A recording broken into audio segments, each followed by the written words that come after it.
소녀 모니카. 모니카는 유명한 성 아우구스티노의 모친이다. 아우구스티노는 서기 354년 11월 13일에 아프리카의 타가스테에서 출생하여 가톨릭 교회의 신학과 철학의 기초를 확립한 교부로서 확고한 자리매김을 한 사람이다. 뿐만 아니라 그 시대를 빛낸 위인이기도 하다.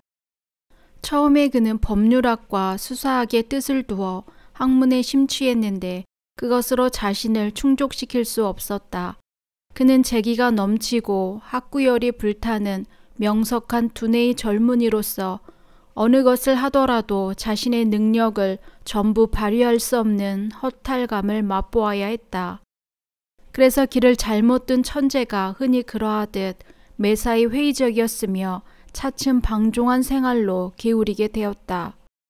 그의 어머니는 열심한 가톨릭 교우였는데 반해 아우구스티노는 만유교도였으며 세태에 유행하는 여러 가지 철학에 골몰했다.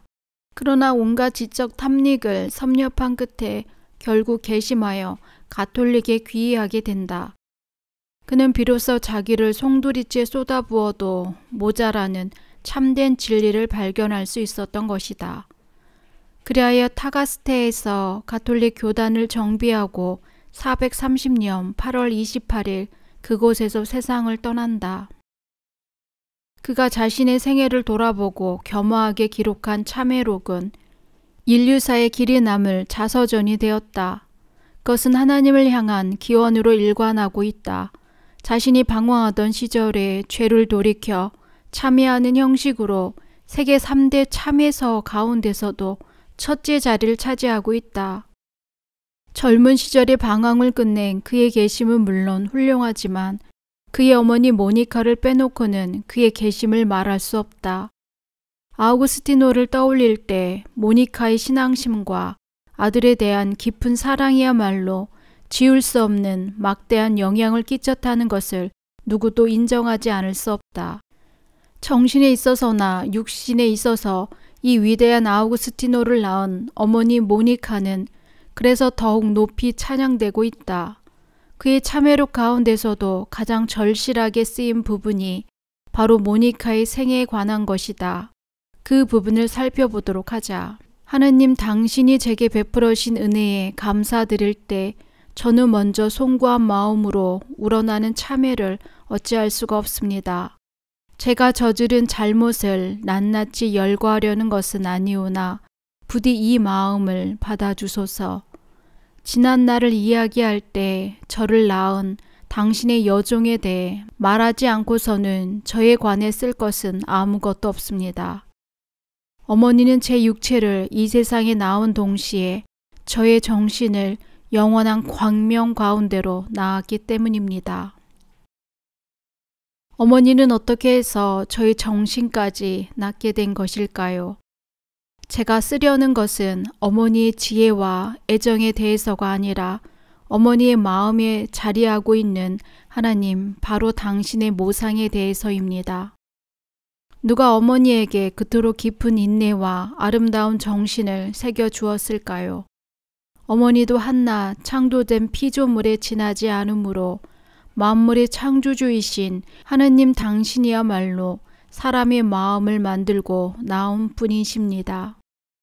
어머니는 착실한 가톨릭 가정에서 태어났습니다.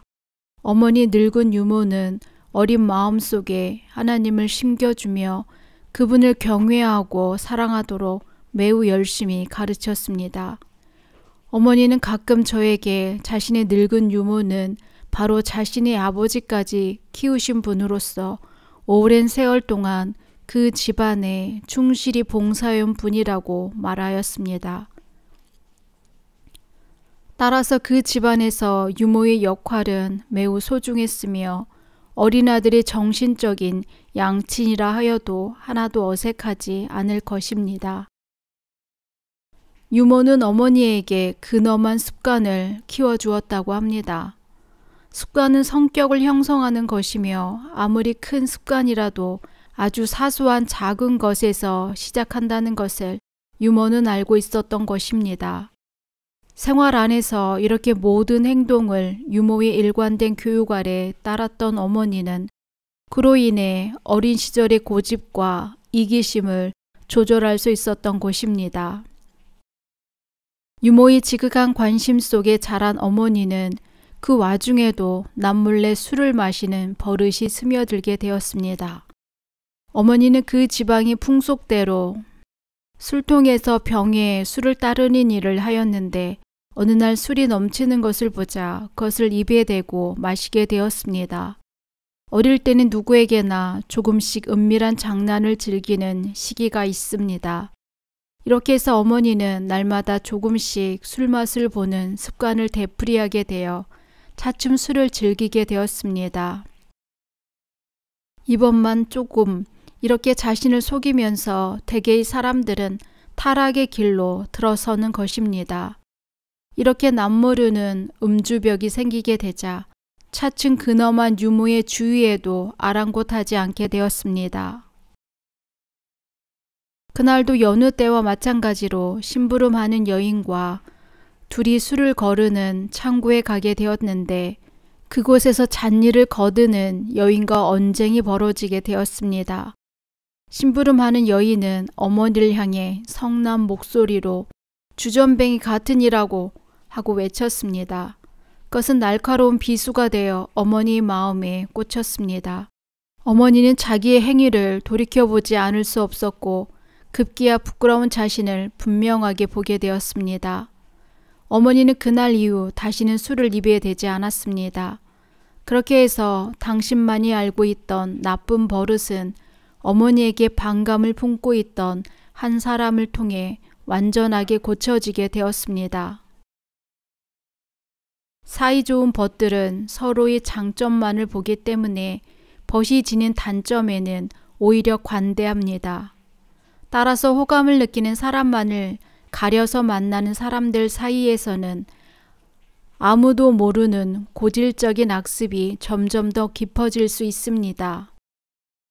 그러나 서로의 단점을 찾고자 애를 쓰는 반목의 관계에 놓인 사람들 사이에서는 결코 단점을 놓치지 않습니다. 뿐만 아니라 그 기회를 포착하는 대로 곧바로 지적하고 공격하여 오히려 우리의 구부러진 곳을 바로 펼 수 있는 기회가 되게 합니다. 어머니는 맑고 어진 교육을 받았으며 양친을 통해서 하나님께 봉사하는 것을 익혔습니다. 그것은 달리 말해 하나님을 공경하기 위해서 양친께 순종하며 사랑을 다하여 섬겼다고 말하는 것이 옳을 것입니다. 얼마 후에 어머니는 양친의 슬하를 떠나 결혼을 하게 되었습니다.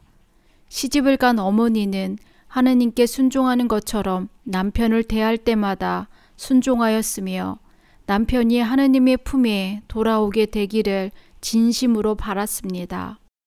실제로 그것을 행위로 나타내어 남편을 대할 때는 언제나 하나님의 사랑과 은혜가 먼저 드러나도록 노력했습니다. 당신은 어머니의 마음을 어여삐 여겨 어머니의 행위를 아름답게 했으며 남편에게 사랑스러운 아내가 되도록 해주셨습니다. 어머니의 남편은 다정한 사람이었지만 성미가 급했습니다. 그래서 예기치 않게 화를 버럭 내고는 했습니다만 어머니는 결코 변명을 늘어놓거나 거칠게 대꾸하지 않았습니다. 이웃 여인들이 한담 중에라도 자기 남편이 험담을 늘어놓으면 가벼운 농담을 흘리는 것처럼 그 말을 가로막곤 했습니다. 혼인 성사 때 교회에서 한 언약을 잊지 않으셨죠? 그날 바로 당신은 여종이 되었다고 생각하셔야 해요. 당신은 그날 자기 중심적인 생각에서 벗어날 것을 약속하지 않으셨어요? 당신에게 주어진 가장 소중한 사람인 남편을 거슬러서는 안 될 것입니다. 실제로 어머니가 성미 급한 남편의 마음을 상하게 한 적이 없었고 또 남편인 바도리기아 누스가 아내를 때리거나 거칠게 소리치는 것을 한 번도 볼 수 없었던 이유를 친구들은 비로소 알게 되었던 것입니다.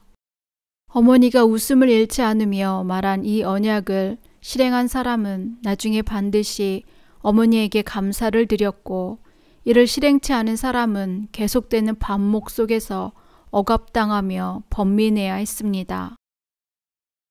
어머니, 시어머니도 처음에는 어머니를 헐뜯는 여인들의 고자질로 며느리를 꾸짖는 일이 자주 있었습니다. 하지만 어머니는 너그러움과 인내와 복종의 세 가지 덕성을 굳게 실천함으로써 시어머니와의 불목을 이겨냈습니다. 시간이 흘러감에 따라서 시어머니는 며느리를 헐뜯고 이간시키기 위해 고자질을 일삼던 일꾼들의 간악함을 파악하여 도리어 그들을 따끔하게 벌주게끔 하였습니다. 이렇게 해서 우리 집안에서는 그 누구도 남의 험담을 입에 올리는 사람이 없게 되었습니다. 가족 모두가 되도록 남의 말에 좌지우지하지 않고 올바른 자기의 견해를 기르게 되어 서로 즐겁게 살아갈 수가 있었습니다.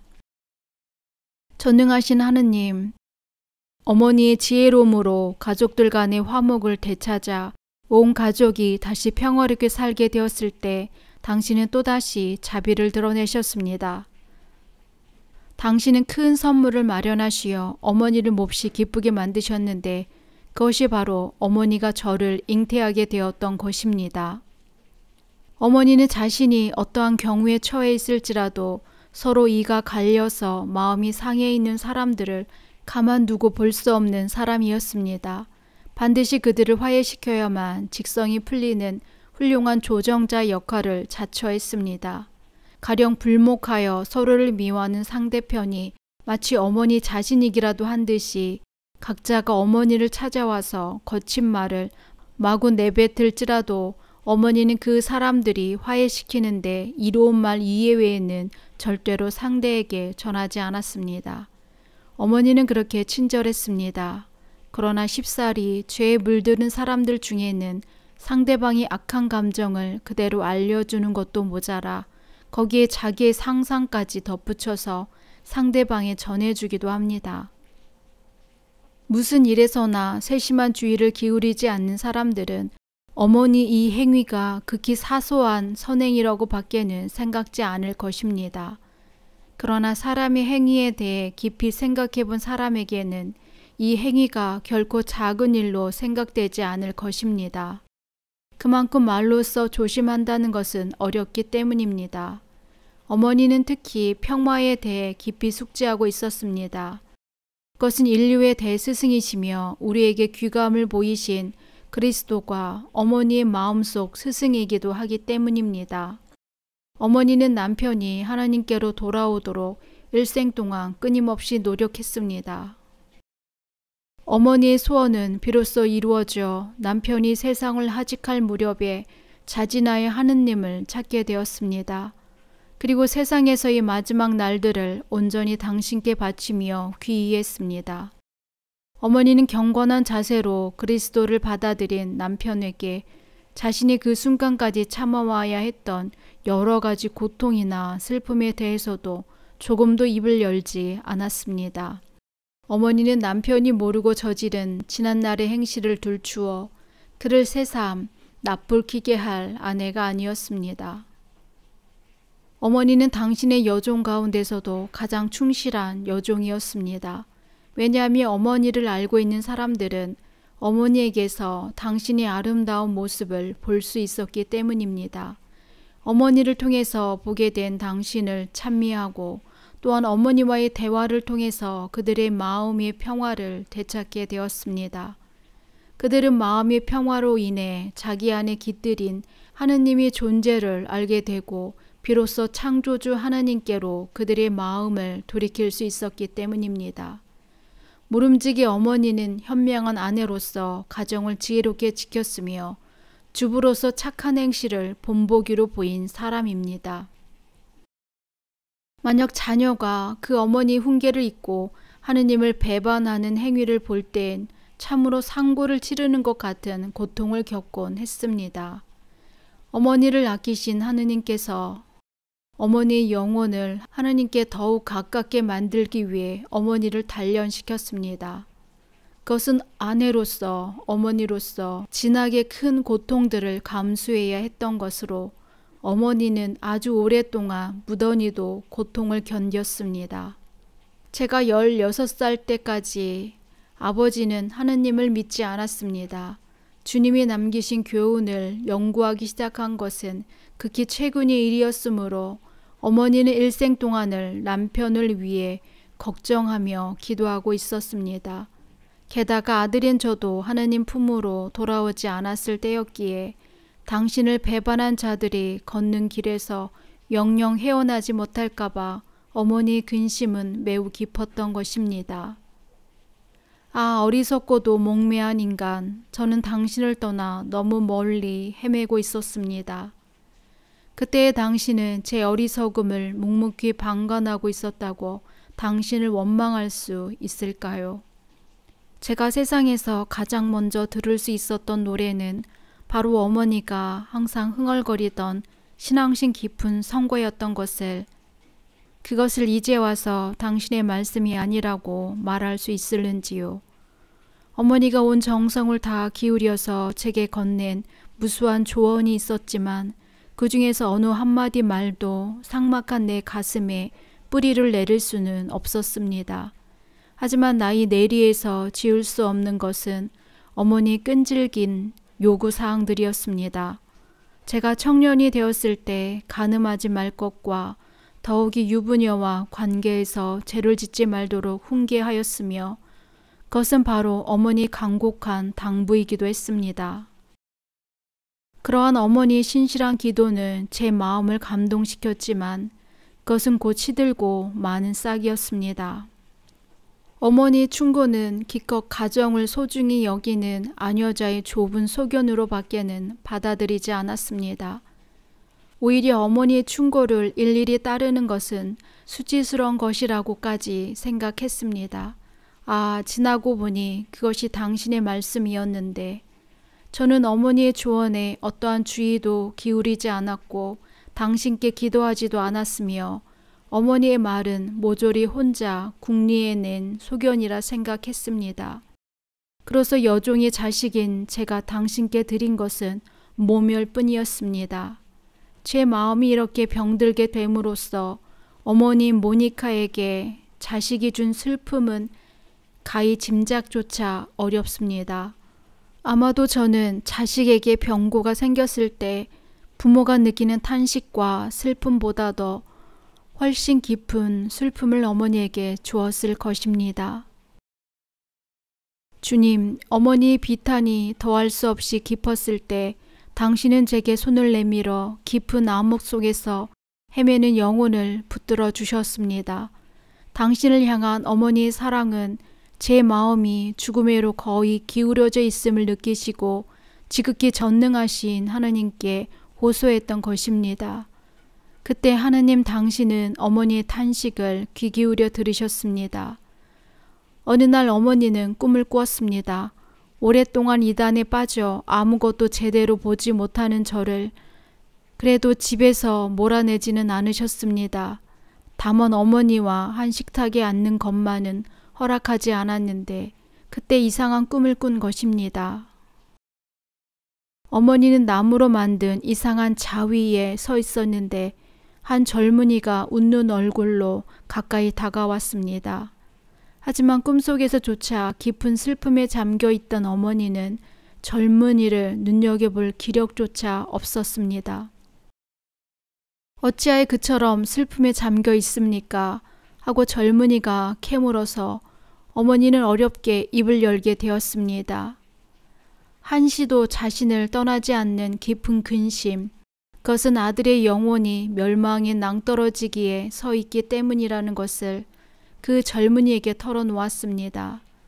어머니의 근심이 무엇인지 알게 된 젊은이는 손을 내저으며 확신에 찬 목소리로 말했습니다. 부인, 안심하십시오. 당신이 서 있는 나무와 똑같이 만든 자위에 아들도 서 있습니다. 어머니는 마음을 진정시키고 사방을 둘러보았습니다. 그리고 자기 곁에 서 있는 아들을 발견하게 되었습니다. 어머님의 꿈 이야기를 들은 저는 그때 제 생활을 바꾸지 않아도 좋을 것으로 이해했습니다. 현실 속에서 어머니가 원하는 대로 저를 바꾸지 않아도 언젠가는 어머니가 저를 이해하리라는 예시로 받아들여서 더 이상 염려할 것은 없다고 생각했습니다. 그래서 언젠가는 우리가 재회하여 아들의 마음을 이해하게 되리라고 생각했습니다. 어머니는 어머니대로 아들이 있는 곳에 그녀가 있으리라고 말한 것이 아니라 당신이 있는 곳에 아들이 있으리라고 말한 것을 강조하며 확신에 가득 찬 어투로 제가 반드시 어머니에게로 돌아올 것을 믿었습니다. 이 꿈에 의해서 어머니는 저에 대한 희망을 더욱 키워갔습니다. 그러나 제 방황은 그 후로도 9회 동안이나 계속되었습니다. 가끔 제가 서 있는 지점을 돌아보기 위해 암흑 속에 헤어나기를 원했으나 그럴수록 더 깊은 나락으로 빠져들어가기만 했습니다. 그러나 어머니는 제가 어떤 상황에 처했을지라도 희망을 버리지 않고 저를 하느님께 맡기고 그분만을 의탁하며 신뢰를 버리지 않았습니다. 그리고 아들의 죄를 대신하여 가슴이 저리도록 자신의 잘못을 통회하며 나날이 더욱 겸손해 가기만 했습니다. 주님께서는 어머니의 걱정을 덜어주기 위해 교회 안에서 살고 그리스도의 말씀에서 힘을 얻는 한 사제를 보내셨습니다. 어머니는 그가 구원을 가져다 줄 사람으로 여기고 반겨 맞았습니다. 그리고 그에게 제발 아들을 붙들고 많은 이야기를 나누어서 아들이 심취해 있는 사상의 오류를 하나하나 지목하여 광명의 길로 인도해 줄 것을 간언했습니다. 그러나 사제는 제가 서 있는 지점을 간파했습니다. 이단의 사상에 호기심을 품고 나를 찾아오는 청년들을 감화시켜 이단으로 끌어들이고 있는 이단의 지도 자격인 저를 설득하여 교훈하기란 여간 어렵지 않음을 알았던 것입니다. 그분은 거듭 어머니의 부탁을 거절했습니다. 그래서 사제는 이단에 빠진 아들을 구하려거든 오로지 하느님께 매달리는 길밖에 없음을 다시 환기시켜 주었습니다.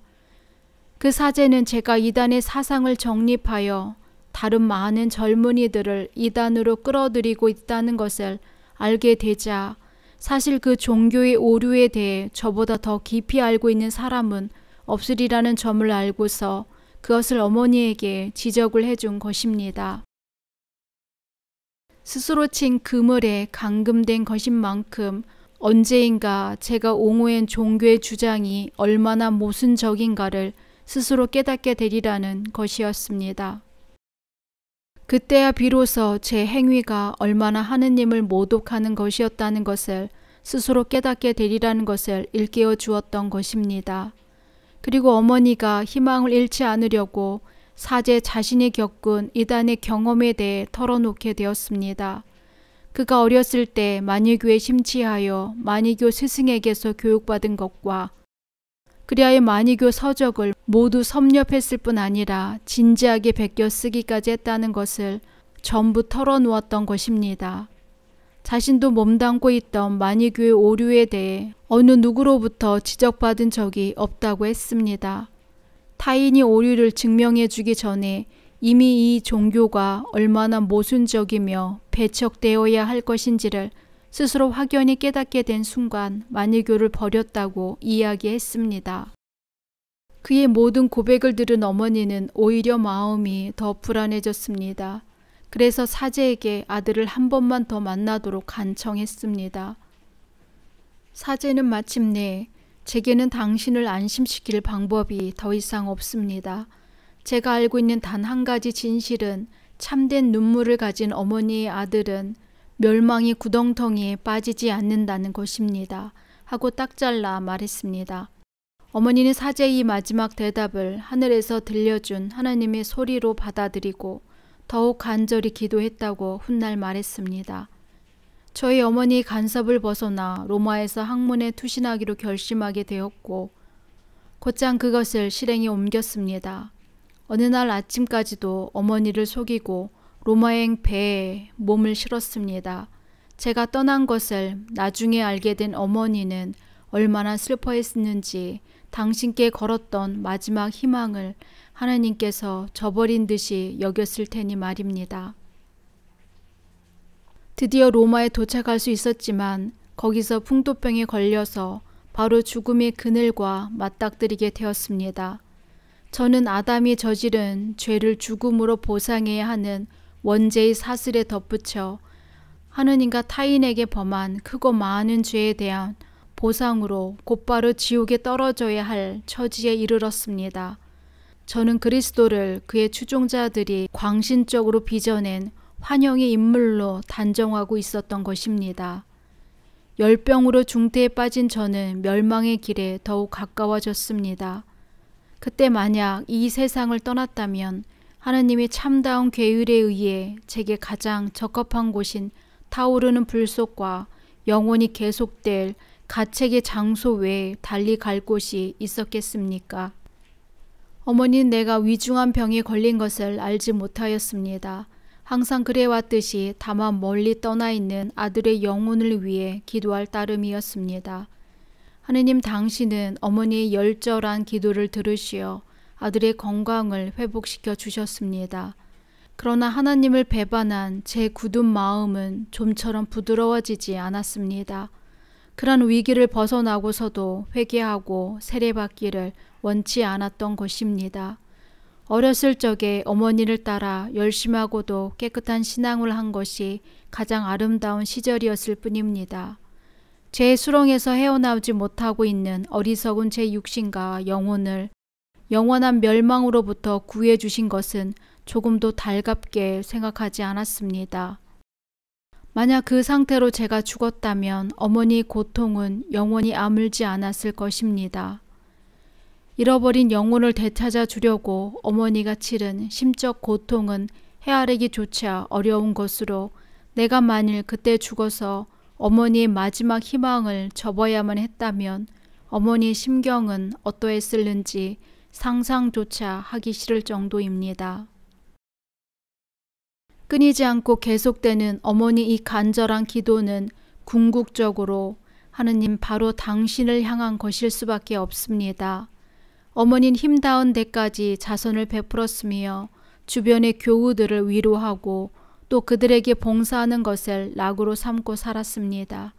그리고 단 하루도 거르지 않고 아침 저녁으로 당신 앞에 엎드려 기도하며 미사에 참여했습니다. 늙은이의 말에 아무도 귀를 기울이지 않고 혼자서 넋두리하려고 성당을 찾은 것이 아니라 그곳에서 당신의 목소리를 똑똑하게 듣기 원해서였으며 또한 자신의 기도가 하나님께 잘 들리도록 하기 위한 것이었습니다. 어머니가 바란 것은 세속적인 자기의 욕망이 아니라 오직 아들의 영혼을 하나님의 품 안으로 끌어안아 달라는 한 가지 일념뿐이었습니다. 밀라노 사람들이 로마 시장에게 밀라노에서 수사학을 강의할 유능한 교사를 파견해 줄 것을 요청했을 때 로마 시장 신막스는 저를 선정했습니다. 그래서 밀라노로 오게 된 저는 대주교이며 가장 우수한 학자의 한 사람으로 세계 만방에까지 그 이름이 널리 알려진 경건한 성직자 암브로시오를 만났습니다. 그는 아버지처럼 자상하게 대해 주었으며 제가 밀라노로 온 것을 매우 환영해 주었습니다. 그때 어머니의 신앙이 더욱 굳세어져 바다거나 육지거나 가리지 않고 제가 있는 곳은 어디든 찾아오셨습니다. 험한 여행길에서 어머니를 보호해 주신 분은 오직 당신이셨습니다.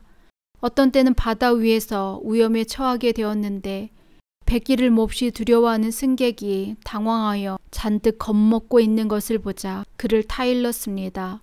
바닷길이 아무리 험난할지라도 하느님께서 모두를 지켜주시어 반드시 무사히 도착할 것이라는 신념을 갖게 해주셨습니다.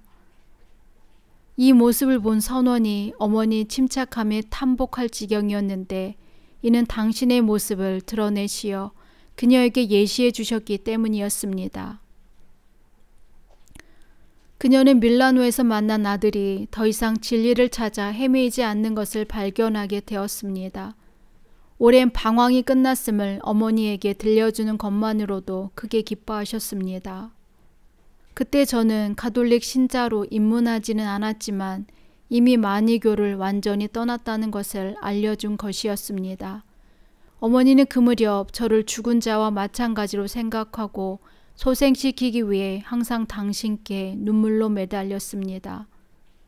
당신이 과부의 아들을 살리셨던 것처럼 나를 살려주시기를 바랐던 것입니다. 주께서는 그 과부를 보시고 측은한 마음이 드시어 울지 말라고 위로하시며 앞으로 다가가서 상여의 손을 대시자 메고 가던 사람들이 걸음을 멈추었다. 그때 예수께서 젊은이여 일어나라 하고 명령하셨다. 그랬더니 죽었던 젊은이가 벌떡 일어나 앉으며 말을 하기 시작했다. 예수께서는 그를 그 어머니에게 돌려주셨다. 이런 까닭으로 어머니가 날마다 눈물을 흘리며 당신께 탄원했기에 이만큼이나마 이루어졌다는 것을 알게 되었습니다. 제가 진리에까지는 다다르지 못했으나 미혹에서 빠져나온 것을 듣고 어머니는 진심으로 기뻐했습니다. 모든 것을 약속하신 하나님께서 언젠가는 어머니의 마지막 소원을 들어주시리라는 것을 확신하고 있었습니다. 그것을 제게도 인식시키기 위해 신뢰심 가득한 목소리로 제가 이 세상을 떠나기 전에 내가 반드시 가톨릭 신자가 될 것을 나는 믿는다고 말했습니다. 자비 근원이신 주님, 당신의 손길이 빨리 미쳐 어둠을 밝혀주시도록 그녀는 한결 더한 기도와 눈물로써 당신께 의탁했습니다. 그리고 열심히 교회로 발길을 옮겼는데 그것은 영원한 생명회로 가는 길을 열어주는 암브로시오의 말에서 힘과 위로를 얻기 위함이었습니다. 어머니는 이 사람을 하나님의 사도로 여겼습니다. 그 당시 저는 내적으로 다소 불안정한 상태에 있었습니다. 그러나 어머니는 그것을 조금도 염려하지 않았습니다. 새가 단련되기 위해서는 더욱 강하게 담금질되어야 한다는 알고 있었던 까닭입니다. 암브로시오는 저를 만날 때마다 언제나 어머니를 치하하며 저에게 이런 어머니가 있다는 것을 자랑스럽게 여기게 했습니다. 그러나 그 어머니의 아들이 어떠한 자라는 것을 그는 알지 못했습니다.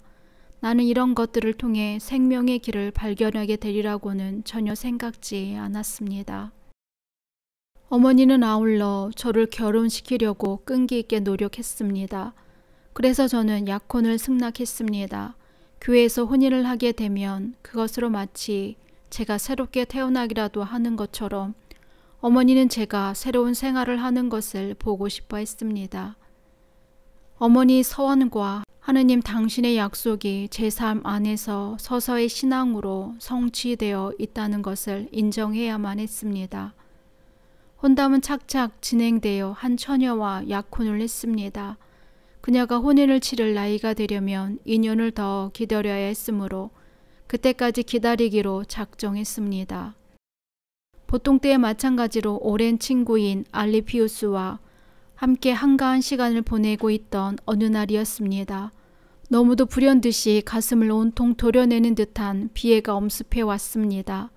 동시에 마음속 깊이 감추어져 있는 모든 죄들이 낱낱이 제 눈앞에 펼쳐지는 것 같은 착시 현상이 나타났습니다. 그리고 마음은 걷잡을 수 없는 무서운 동요 속으로 빠져들고 눈에는 제 의지와는 상관없이 눈물이 줄줄 흘러내렸습니다. 저는 마음이 후련해지도록 마음껏 울고 싶은 심정이 되어 말없이 알리피우스의 곁을 떠났습니다. 영혼 깊은 곳에서 솟구쳐오는 울음을 터뜨리기에는 아무래도 고요한 곳이 적합했기 때문입니다. 저는 까닭 슬픔에 어쩔 줄 몰라서 무화과 나무 밑에 몸을 내던지고 눈물이 저절로 그칠 때까지 하염없이 소리내어 울었습니다. 제 눈에서 흘러나온 눈물은 제가 회개하기를 묵묵히 기다리고 있는 분을 향해 던지는 제 영혼의 호소였는지도 모릅니다. 그리고 확실치는 않습니다만 어쨌거나 이런 의미가 담긴 말들을 당신을 향해 쏟아놓았다는 것을 기억하고 있습니다. 주님, 이렇게 저를 내팽개쳐 두어서 도대체 얼마만큼의 시간을 허비하게 만드실 것입니까? 제게서 당신의 진노를 영원히 거두지 않으시려는 것입니까? 바라건대 제 선조가 저지른 죄악을 기억에서 깨끗이 씻어주소서. 그것은 영혼 깊은 곳에서 제가 오랫도록 죄의 사슬에 얽매여 있음을 느끼고 있었기 때문입니다. 얼마만큼의 시간을 더 기다려야만 합니까? 내일 또 내일 그 내일까지입니까? 무슨 까닭으로 지금 바로 용서하지 않으시는 것입니까? 어찌하여 지금 이 순간이 제 더러움을 씻어내는 마지막 시간이게 하지 않으시는 것입니까? 저는 비통하게 울부짖으며 호소했습니다. 참회의 눈물에 젖어 있을 때 어디선지 어린이의 노랫소리가 들려왔습니다. 이 노랫소리는 같은 음절로 이어지며 펼쳐서 읽어라, 펼쳐서 읽어라 하고 되풀이하는 것이었습니다. 나는 갑자기 이런 노래를 아이들이 불렀던가 하는 생각에 사로잡혔습니다.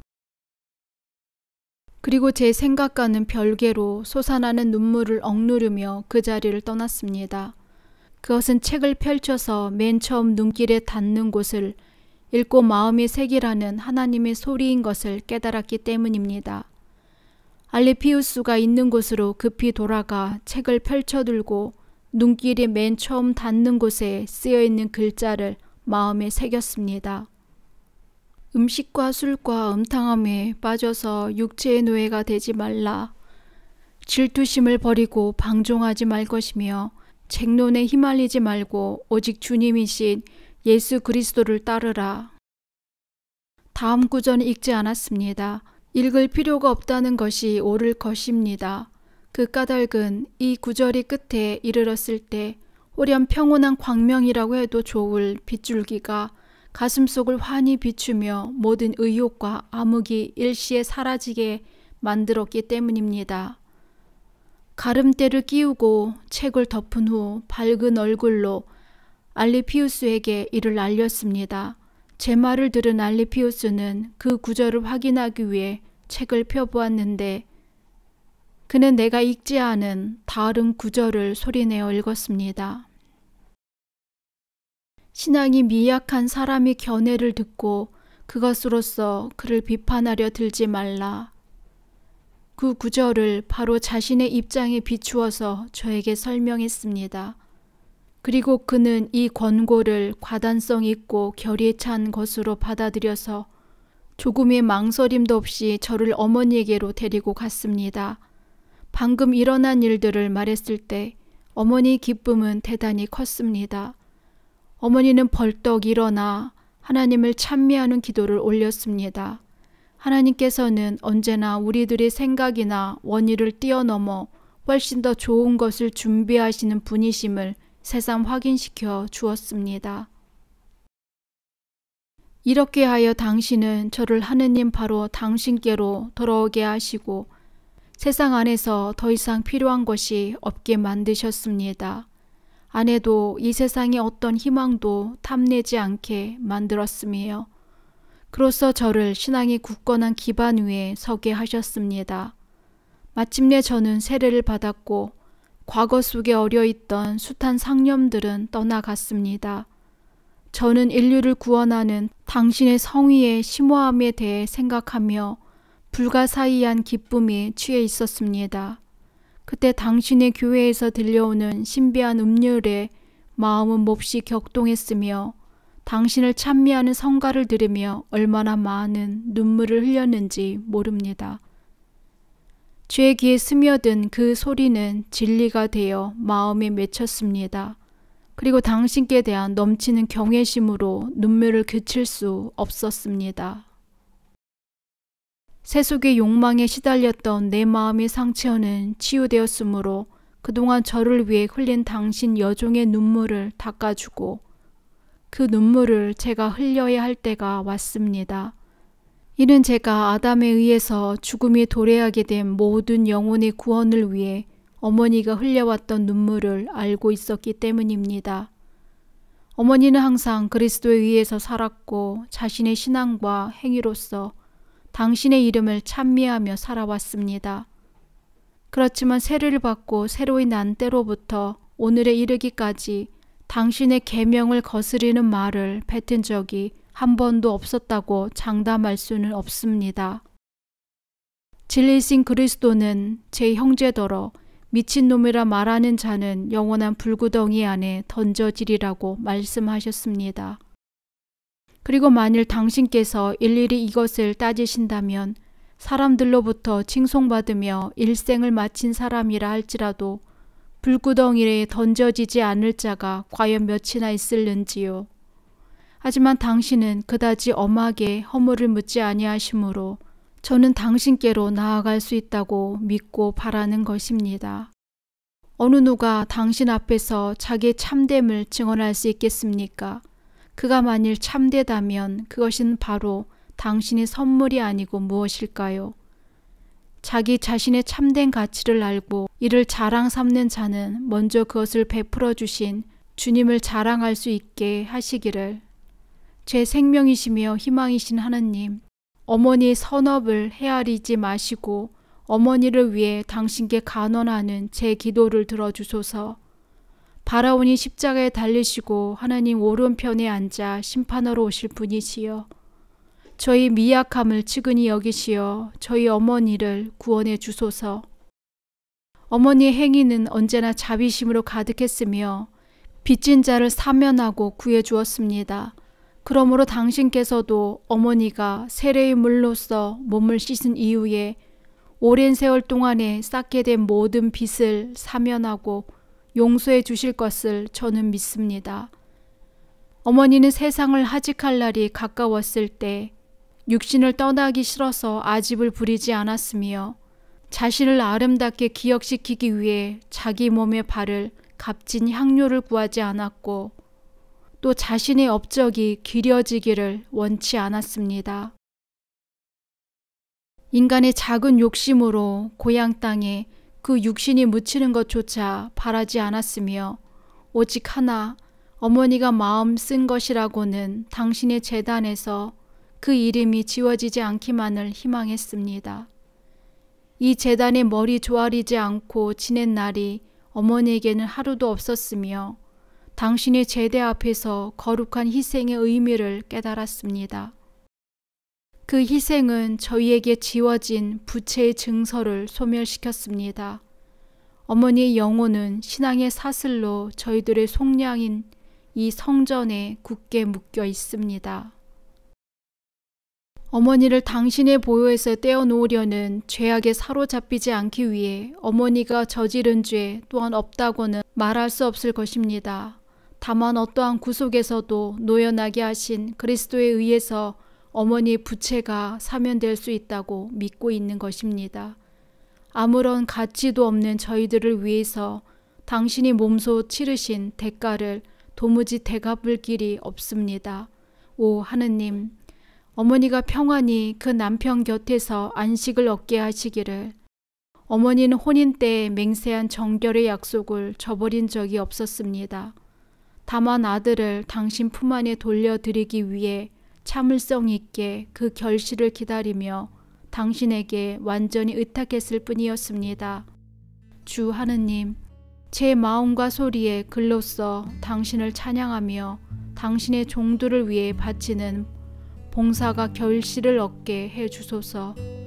그들에게 당신의 빛을 비추시어 이 글을 읽는 모든 이들이 당신의 충실한 여종 모니카를, 그의 남편 파두르기안 누스를 하느님 대전에서 기억하게 해 주소서.